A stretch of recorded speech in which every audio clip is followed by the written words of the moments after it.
Hello, I wanted to speak to you today about crazy making behaviour. And in my own life, I have experienced quite a lot of this type of behaviour in prior relationships.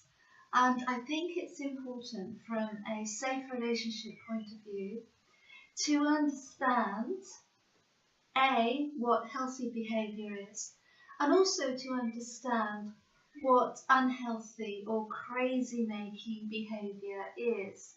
Because often people that I've worked with who have not experienced this type of abusive behaviour often find it quite difficult to understand the types of crazy making behaviours that can manifest with certain individuals, particularly with narcissism, for instance.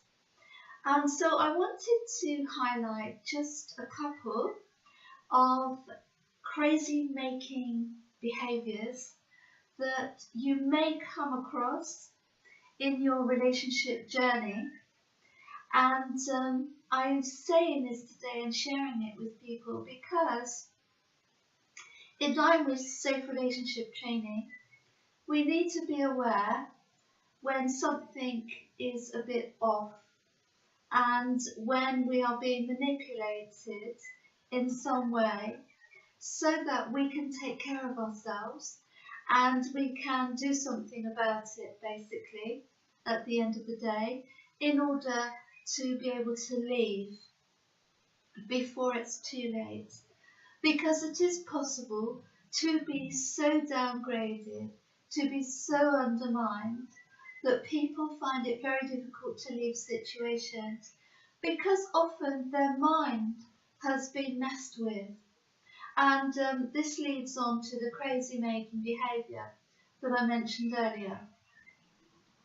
So some of the behaviours that are crazy making are not going to be introduced early on because initially someone is more likely to want to draw someone into the dynamic first. And in order to do that, they have to portray some healthy behaviours. With some people, this happens very early on.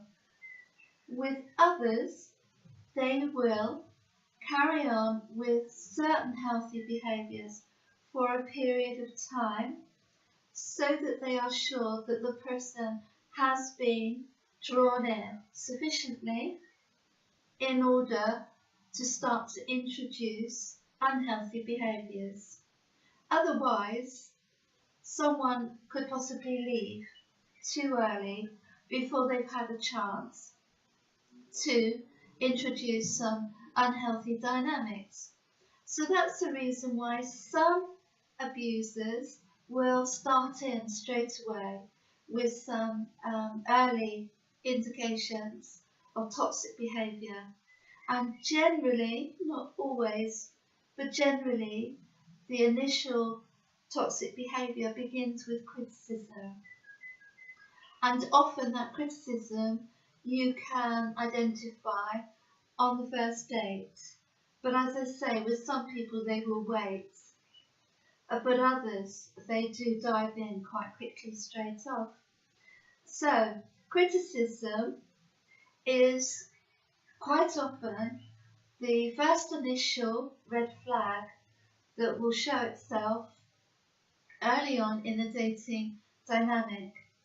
And one of the reasons for this is that some people have conditioned themselves because of their behaviour is so habitual to these behaviours of criticism, say, or verbal abuse, that it's quite natural for them to want to begin these behaviours early on.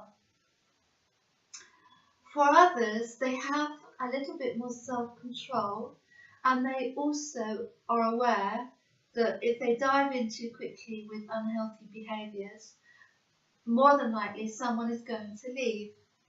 So that's not going to suit their purposes and they're not going to be able to do what they want later on if the person is gone and they've got to go through the whole process again with someone else.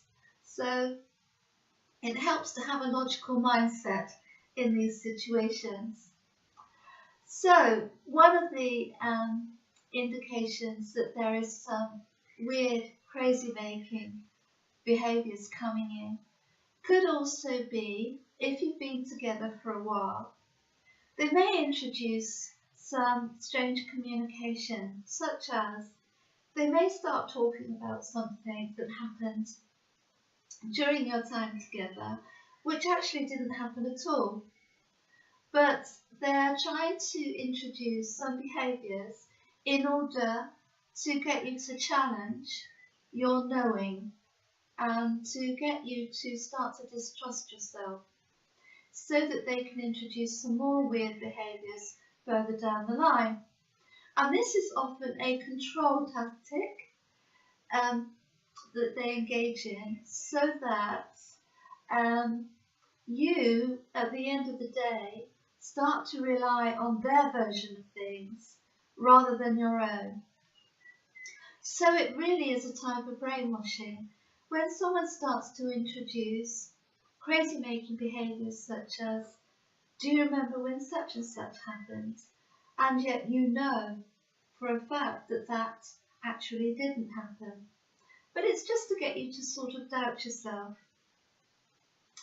And another type of crazy making behaviour is lying, of course, and then denying that something has happened or that they've said something.